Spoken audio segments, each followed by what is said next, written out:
Chers téléspectateurs, bonjour. Bienvenue sur Maranatha TV Canada, votre chaîne préférée d'évangélisation pour le salut des âmes. Ici, c'est Nadège Adogoni et nous recevons sur ce plateau aujourd'hui M. Joseph Benjamin, président de l'ONG JMPC, Jeunesse mondiale pour Christ du Bénin. M. Benjamin, bonjour. Bonjour Madame Bienvenue sur cette émission. Merci beaucoup. Alors, M. Benjamin, vous êtes là pour nous parler un peu de la JMPC. Parlez un peu de JMPC. Avant toute chose, je voudrais remercier le Seigneur pour la grâce qu'il nous a donnée d'être présent ici sur ce plateau et de pouvoir nous adresser à ces milliers de fidèles, à ces milliers de téléspectateurs de Maranatha TV Canada. Que le Seigneur les bénisse abondamment et les soutienne toute la maison, toute l'équipe, les techniciens, les journalistes, le directeur. Que le Seigneur les bénisse et les fortifie. Alors, JMPC, attendez, ONG Jeunesse mondiale pour Christ, est une organisation, est un regroupement de jeunes, comme on peut déjà l'entendre, qui est au service du Seigneur par l'évangélisation, la motivation, l'intercession pour les âmes, les formations, diverses formations et aussi le social dans divers domaines tels que les prisons, les villages, les zones où il y a des nécessiteux, les orphelinats, les centres de santé, les hôpitaux et j'en passe. C'est une organisation qui est interdénominationnelle au sein de laquelle se trouvent diverses sortes de congrégations. Ce n'est pas seulement une organisation, ce n'est pas une organisation évangélique, c'est un royaume où tous ceux qui sont dedans sont des sacrificateurs. Ils travaillent dans la pensée d'être en train de travailler pour Dieu, dans tout ce qu'ils font, que ce soit dans le domaine spirituel ou dans le domaine professionnel. Nous travaillons pour le Seigneur et chacun s'investit à cela. Voilà de façon un peu brève ce que JMPC est. D'accord, Monsieur le Président du JMPC. Maintenant, vous allez nous parler du plan d'action du JMPC pour 2019. Oui, merci Madame la journaliste. Parlant du plan d'action pour 2019, nous avions apporté de légères modifications pour ce qui concerne l'année 2019, suivant l'instruction du Saint-Esprit, puisque c'est avec lui nous faisons. Nous ne faisons rien de nous-mêmes, nous ne faisons qu'obéir à sa voix et à ses instructions. Ce qui fait même que les gens se demandent si on n'est pas fatigué. On leur fait savoir que nous ne nous conduisons pas, il y a quelqu'un qui nous conduit. Et lui, c'est le Saint-Esprit. Il est la capacité, il est la force, il est notre faisabilité de tous les jours. Alors, pour 2019, les années antérieures, nous avions eu à faire 30 jours de jeûne chaque année. Depuis il y a 3 ans, nous avons commencé par faire ce programme de jeûne et prière annuel où nous faisons 30 jours de jeûne et prière. Cette année, le Seigneur nous a inspiré de répartir cela autrement, c'est-à-dire de faire ce programme autrement, d'où chaque mois, nous nous retrouvons pour une semaine de jeûne et prière. Et donc, une semaine de jeûne et prière, dans chaque deuxième semaine du mois, nous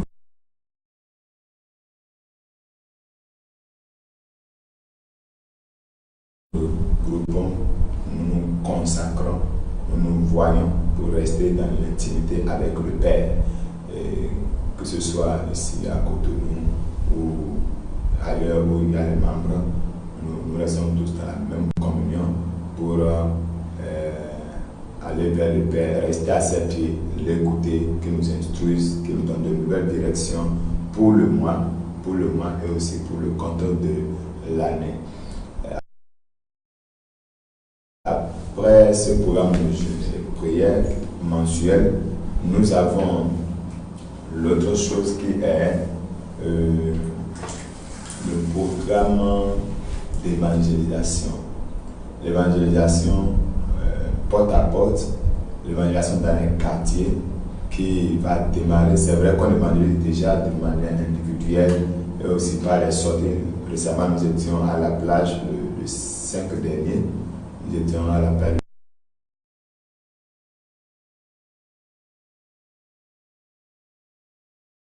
le 5 janvier pour aller annoncer l'évangile à nos amis à nos frères qui n'ont pas encore reçu le Seigneur et qui trouvent leur plaisir dans l'administration de la plage et tout. On a été à leur rencontre pour leur partager l'évangile du Christ.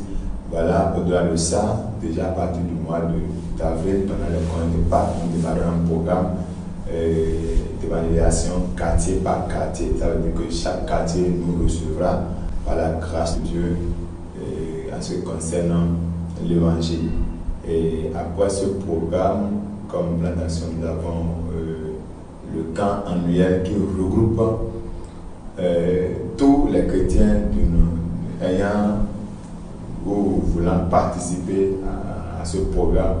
Un peu partout, nous avons des amis qui viennent d'autres villes, qui se joignent à nous pour ce programme. Et bon, voilà, ce camp, c'est un camp qui réunit les églises des localités où nous avons mis le programme. En dehors de nous qui sommes déjà membres du GMPC, d'autres églises, d'autres jeunesses des églises se joignent à nous pour pouvoir aussi vivre cet événement qui n'est souvent pas d'après les témoignages, les multiples témoignages que nous avons entendus, qui n'est pas un programme ordinaire, c'est un programme qui apporte un plus, c'est un programme qui impacte. Hier dimanche 24, je crois bien, nous étions à Porto-Novo, la ville capitale politique du Bénin. Remercier un des pasteurs qui avait fait participer sa jeunesse au camp de Porto-Novo. Il avoue avoir eu les retours qui l'ont touché. Et il souhaite que ce ne soit même pas seulement pour les camps dans l'endroit, mais qu'il veut que sa jeunesse et l'ONG vraiment travaillent en synergie pour non seulement l'impact dans les vies de ces jeunes, mais également pour leur transférer le feu de ce qui est en nous, afin qu'ils puissent aussi avoir notre zèle et pouvoir aussi faire l'œuvre. En dehors de ça, nous avons en fin de l'année cette action de grâce pour dire merci au Seigneur pour tout ce qu'il fait. Et voilà un peu le schéma de manière très brève pour 2019. Merci. Merci à vous, madame.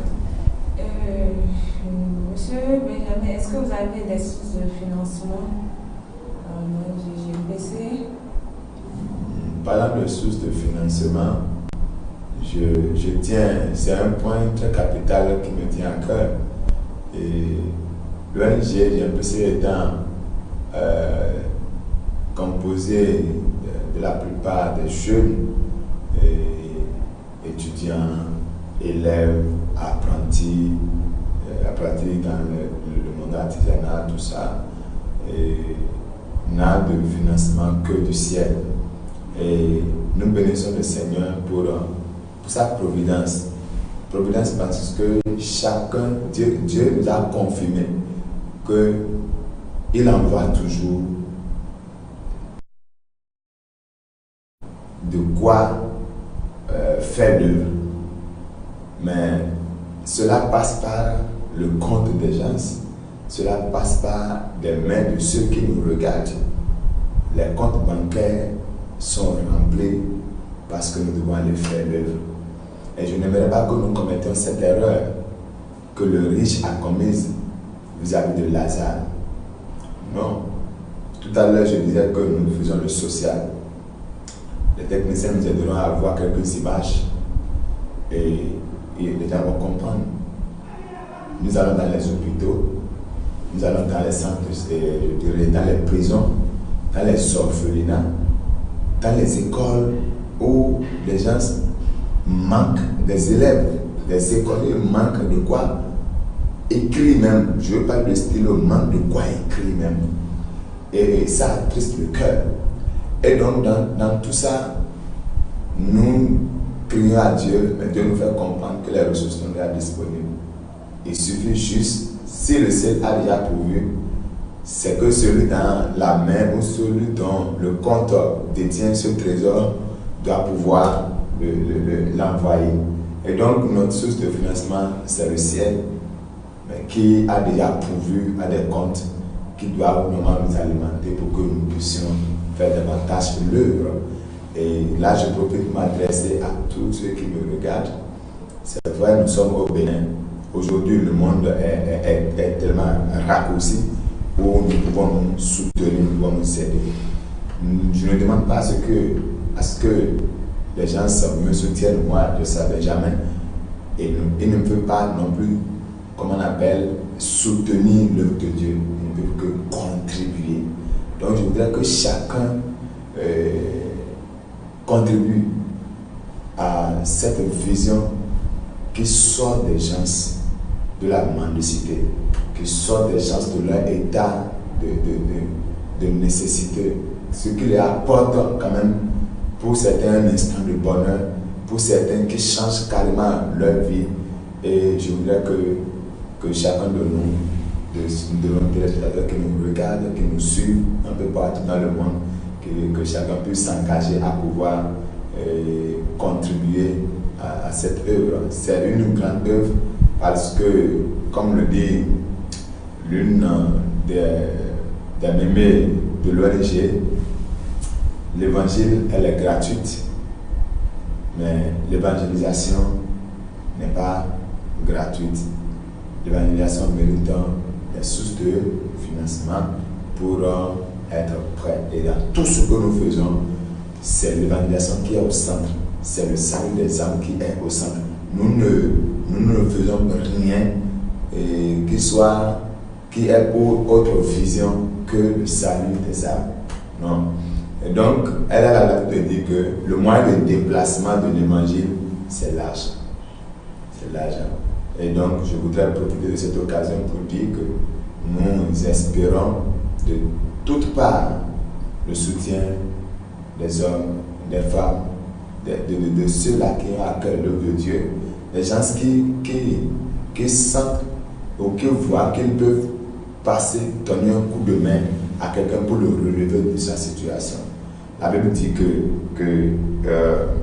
Lazare désirait même manger les miettes qui tombaient de la table. Avec des mains plutôt, ce sont les chiens qui venaient encore lécher ses plaies. Nous n'allons pas laisser les Lazare autour de nous jusqu'à ce point. Nous, notre richesse, nous sommes conscients que cela vient du ciel, ça vient de Dieu. Et ce n'est pas pour nous, c'est pour un Lazare à côté de nous. Et donc, voilà ce que je peux dire par rapport aux sources de financement. C'est le ciel, mais dans le compte de quelqu'un. Amen. Alors, M. Benjamin, est-ce que vous pouvez... comment vous contacter tant que bonne volonté pour soutenir? Oui, merci beaucoup, Madame la journaliste.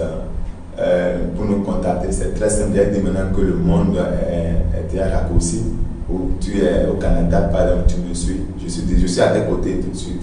Donc, tu peux rapidement, pour nous contacter, composer sur le téléphone le 200 00229 00229 96 53 29 64.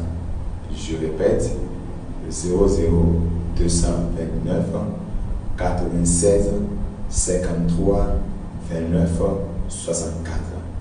Cela aussi peut nous joindre par WhatsApp, c'est aussi le numéro WhatsApp de l'ONG, ou si vous voulez nous joindre sur le 00229 95 61 59 13.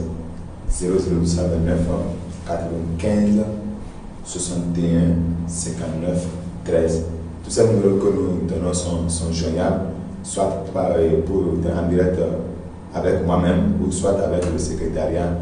Vous serez accueillis. Et sur les réseaux sociaux, parlant de Facebook, vous pouvez taper JMPC Inter ONG. JMPC Inter ONG, vous verrez le logo et vous pouvez nous contacter via Messenger. Et bon, notre compte, notre courriel, adresse email, c'est JMPC Inter ONG. Non, Je répète, c'est chienpcinter@yahoo.fr. chienpcinter@yahoo.fr. Quel que soit le moyen de communication que vous utilisez, nous sommes prêts à vous accueillir. Nous vous recevrons 24 heures sur 24. Alors, monsieur le président de ChienPCI, dites-moi un peu comment vous vous sentez au sein de la ChienPCI? Comment ça se passe avec les autres membres de ChienPCI?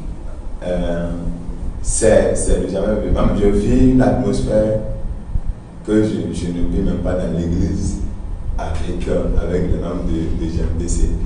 Et je peux dire que c'est vrai, je dirais, moi, ma part de vérité en ce sens, qui n'est que je me sens très bien. Et je préfère sur ce plan que les membres aussi disent comment est-ce qu'ils se sentent avec le président et comment ils sentent le président avec eux. Et ils vous diront certainement que c'est une relation de fraternité, c'est une relation de joie qui règne au milieu de nous. Vous savez, ceci me rappelle, c'est vrai que nous sommes de différentes familles, de différentes congrégations. Ça me rappelle quand j'étais dans les résidences universitaires à l'université, que ce soit selon nos moyens, que ce soit homme, que ce soit femme, pour ne pas dire jeune homme, c'est vrai, nous étions des jeunes hommes et des jeunes femmes, mais nous dormions dans les mêmes cabines. Dans les mêmes cabines. Et ça étonne les gens, se disent même tout là. Mais Dieu est témoin, le ciel est témoin. Nous avons vécu, étant de différentes familles, nous avons vécu des moments vraiment, je ne vais pas dire collégial, des moments de fraternité terribles. Et cela fait que des gens qui étaient même au milieu de nous, qui ne connaissaient pas le Seigneur, ont fait de ces temps avec nous. Quand nous jeûnons, ils jeûnent avec nous. Et aujourd'hui, maintenant, ils sont devenus pasteurs. Et donc, cette relation avec les membres est une relation vraiment fantastique que je vis avec les membres. Ils vous diront que, bon, je suis leur frère. Ils vous diront sincèrement que je ne suis pas un président, un coordonnateur comme les gens le disent d'un pasteur. Vous diront que c'est leur grand frère, ou bien c'est leur frère en un mot. Que ce soit au niveau des personnes les plus âgées, puisque nous avons des gens de troisième âge au milieu de nous qui sortent pour l'évaluation. D'ailleurs, notre regroupement d'un des coins du Bénin, du PK10, c'est une aimée qui a été l'initiatrice, c'est elle qui a été évangélisée des gens, c'est elle qui a fait venir la parole et les gens se sont dit, ah attention, il faut que cette équipe vienne s'installer chez nous pour prier, pour que les âmes puissent être sauvées et tout. Donc tout va très bien et je me sens très bien, une relation très bien avec les gens. Voilà. Du plus petit au plus grand. Merci madame la journaliste. Monsieur Benjamin, dans vos sorties, est-ce que vous avez déjà eu des difficultés avec les pasteurs? Parce que vous ne travaillez pas seulement avec les jeunes dans les quartiers, les jeunes que vous allez ramasser, mais vous allez aussi vers les jeunes des églises, n'est-ce pas? Est-ce que vous avez déjà rencontré des difficultés avec les pasteurs de ces jeunes, en fait? Difficulté, je vais le dire 3 fois, difficulté. Parce que si je dois avouer que les plus grands combats qu'on a eu, les plus grandes luttes qu'on a eu à mener, c'est avec les pasteurs. Et je m'excuse de le dire, je crois que nos dénominations, nos églises sont fondées sur des doctrines que j'appelle doctrines à base de versets bibliques au lieu de la Bible elle-même, au lieu de Jésus-Christ lui-même, en un mot. Au point où, vous savez, dans des congrégations où il y en a, on ne parle pas la langue par exemple. Voilà que vous êtes chrétien charismatique, vous parlez en langue et vous approchez. Là, il y a déjà un problème. On dit, ah, ça ne peut pas tenir, tout ça. Donc, pas mal de difficultés. Ou même, vous ne pouvez pas imaginer, parce que nous sommes venus, on a même tenu des réunions avec le collège des pasteurs de Tunis, par exemple, et ils ont accepté que nous venions, on était venus avec un bus, on a rempli plus le bus de vivre, on n'a plus le bus de vêtements à donner aux gens. Et ce sont eux qui ont même arrêté le jour, ils ont arrêté l'heure, ils ont apprêté une église pour nous accueillir.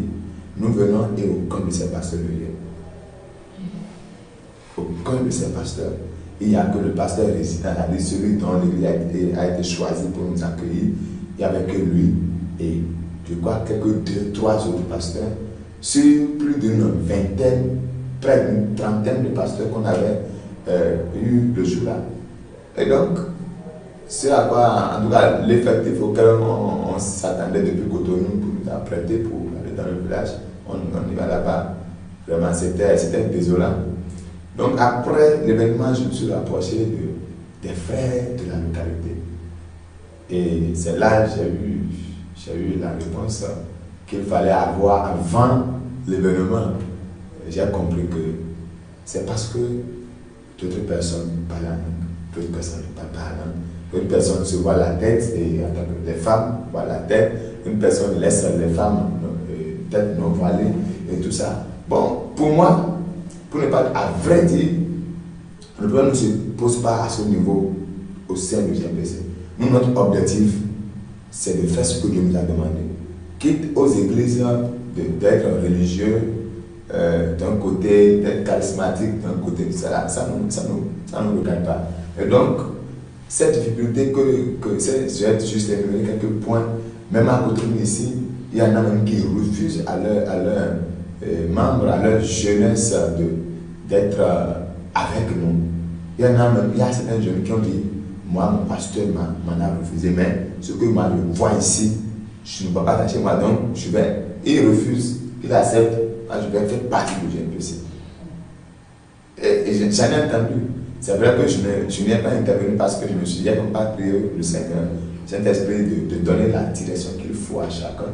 Pour que, puisque nous sortons tellement pour aller, on sort tellement ce que l'Église ne fait pas.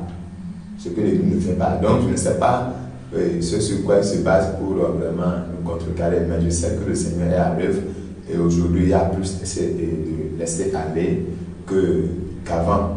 Et donc, cette difficulté, vraiment, je profite pour lancer cet appel à tous les pasteurs qui me suivent actuellement. Mon père spirituel a l'habitude de dire une chose. Quand on vient annoncer un programme dans mon église et qui est d'une autre église, il nous conseille d'aller. Il dit, je ne suis pas le seul savant de la parole de Dieu. Et je ne suis pas le seul à traiter avec Dieu. D'autres personnes aussi vont dans d'autres domaines et ils ont la connaissance de Dieu. Allez-y, allez écouter la parole. Retenez ce qui est bon et rejetez ce qui est mauvais, ce qui ne vous est pas bon. Et donc, il nous donne la liberté d'y aller. Et donc, c'est tout le temps, la première fois que je l'entendais dire, j'ai dit, mais ça c'était pasteur, ce mois-là, c'était. Je dis, mais quel pasteur? Alors qu'ailleurs, c'est net, là on ne passe pas à le communiquer. Ils te disent d'accord, ils prennent les prospectus, mais vous partez, mais le communiqué ne passe pas. Alors que de mon côté, chez moi, je vois le pasteur, c'est lui-même qui vient devant, et il dit, il répète, pour dire qu'il nous encourage. Et donc, ce qui va, un jour, je l'ai interpellé par rapport à ça, il dit, si tu sais le type de repas que tu donnes à ton enfant, tu dois être sûr de ce que, quel que soit ce qu'il ira trouver au dehors, il va toujours revenir à la maison. Donc, si un pasteur n'a pas peur de ce qu'il donne de mauvais repas à son enfant, il ne doit pas l'empêcher d'aller. Donc, que chacun de nous revenons à nous-mêmes en tant qu'homme de Dieu, en tant que pasteur, en tant que dirigeant, leader d'une église, et que nous cherchions à comprendre quelle est la volonté de Dieu. Dieu nous a appelés il a fait de nous un royaume de sacrificateurs pour sa gloire, et non pour notre gloire, pour notre intérêt. Donc j'invite tous les pasteurs à comprendre cette parole d'Apocalypse chapitre 5 et à s'y investir afin que, chrétiens que nous sommes, nous puissions être bénis. Je vais ouvrir une parenthèse là, quand je vois l'église christiane céleste, ceux qui portent les roues blancs dans mon pays, je crois que sur le plan international, ils se comprennent parfaitement. se comprennent parfaitement, ils se connaissent sur des bases bien définies. Ce qui n'est pas le cas, par exemple, chez nous. Quand je prends le monde musulman, la communauté musulmane, nos frères de l'autre côté, mais c'est aussi pareil. Mais chez nous, c'est carrément le contraire. C'est carrément le contraire. Je crois que Dieu m'a... En tout cas, je prie que le Saint-Esprit nous révèle vraiment qu'il y a la pensée du ciel afin que nous puissions vraiment vivre ce royaume sur la terre. Pas ce que la parole dit, sur la terre. Nous puissions vivre ce royaume avant d'être emportés en le livre. Amen. Nous demandons au pasteur de Dieu qu'on va laisser les jeunes sortir et se mettre avec d'autres jeunes pour grandir plus dans la foi. Alors, monsieur, déjà, pour finir, je vais vous demander comment. Bon, GMPC est présente dans combien de pays actuellement? Je bénis le Seigneur pour ce qu'il fait. Et je peux dire que GMPC n'a pas encore traversé les frontières béninoises. Certes, il y a des membres qui ont quitté le territoire béninois et qui sont dans d'autres pays, la France, la Côte d'Ivoire surtout. Il y a d'autres qui, ayant de connaissances avec nous, par exemple, je crois que c'est au Congo, voilà, c'est au Congo et qui nous suivent de très près. Alors, ce n'est que ça que je peux dire. Ce sont eux qui nous représentent, mais ne font pas des activités, puisque ce sont des étrangers là-bas et tout. Donc, je dirais simplement que j'ai un copinet et souhaite traverser les frontières, être dans différentes nations. Et sur ce, je voudrais lancer cet appel à tous ces jeunes, à toutes ces personnes, inspirées, bien sûr. Je ne dirais pas de bonne volonté, je dirais inspirées, parce que c'est un travail, c'est une mission, une responsabilité qui exige de nous vraiment une intimité avec Dieu. Donc, à tous ceux-là qui sont inspirés à entreprendre cette mission, de commencer simplement déjà à se réunir. Ça peut être déjà différentes de 3 personnes, 4 personnes. On peut déjà commencer comme les gens. Il y a des endroits ici où on n'a pas été, mais les gens ont décidé vraiment, ayant vu nos activités, on dit il faut que nous fassions de représentation chez nous. Nous voulons aussi faire partie de l'ONG afin de relever aussi le défi dans notre localité pour que ce zèle-là, cette chaleur-là puisse embraser notre localité, que le royaume des ténèbres puisse disparaître et que celui de Dieu puisse s'agrandir, s'installer véritablement. Et donc, je lance cet appel à toutes ces personnes qui souhaitent nous représenter dans leur nation, de bien vouloir nous contacter suivant les adresses déjà données et qui aussi défilent déjà en bas de l'écran, et de pouvoir nous contacter. Et nous allons leur donner des directives de comment est-ce qu'ils peuvent le faire. Et je crois que tout ira bien pour la gloire de Dieu. Dieu veut que nous soyons partout. C'est pourquoi c'est dit jeunesse mondiale pour Christ. Nous voulons que tous les jeunes, dans tout le monde entier, le vœu de Dieu c'est quoi? C'est que tous soient sauvés. Et si la jeunesse est engagée, je crois que la Vierge de demain aussi sera une jeunesse chrétienne. Et si nos jeunes frères nous voient en train de mener une vie de sanctification, de mener une vie chrétienne bâtie, ils nous emboîteront les pas. Et donc voilà, c'est ça, que le Seigneur bénisse ceux qui se décident déjà, ceux qui réfléchissent à comment est-ce qu'ils vont faire. Et dans l'un des forums qu'un des membres a créé, une étudiante du Niger, ayant vu un peu comment les choses se passent sur le forum, me dit, mais est-ce que vous pouvez venir chez nous? Est-ce que vous pouvez venir chez nous? Moi, je n'ai pas répondu, l'autre n'a pas répondu non plus, puisque je n'anime pas trop le forum sur ce volet-là. Et donc, je me suis dit, je vais prendre mon temps pour le répondre plus tard. Même si il y a un tout chez eux, ça c'est le fait qui exige le faire. Et donc, il est important que nous soyons à vos côtés, que vous soyez à nos côtés, pour que la chaleur spirituelle puisse être plus forte que le monde de Satan, l'homme de Satan vraiment puisse disparaître. Cela est possible. Aujourd'hui, Satan ne peut plus régner sur nous. Ce n'est plus possible. Parce qu'il a tellement échoué. Il a entrepris, il a échoué, il a entrepris, il a échoué. Il cherche encore d'autres stratégies. Voilà que nous, on est déjà allé très loin, très loin. À Dieu seul soit la gloire. Amen. Amen. Merci, Monsieur le Président. Merci beaucoup, Madame la Lunaris. Que Dieu vous bénisse abondamment. Amen. Qu'il vous soutienne aussi. Amen. Chers téléspectateurs, nous voici à la fin de notre émission. Merci de nous avoir suivis et que Dieu vous bénisse abondamment. À bientôt. Abondamment et à bientôt. Soyez fortifiés. Amen.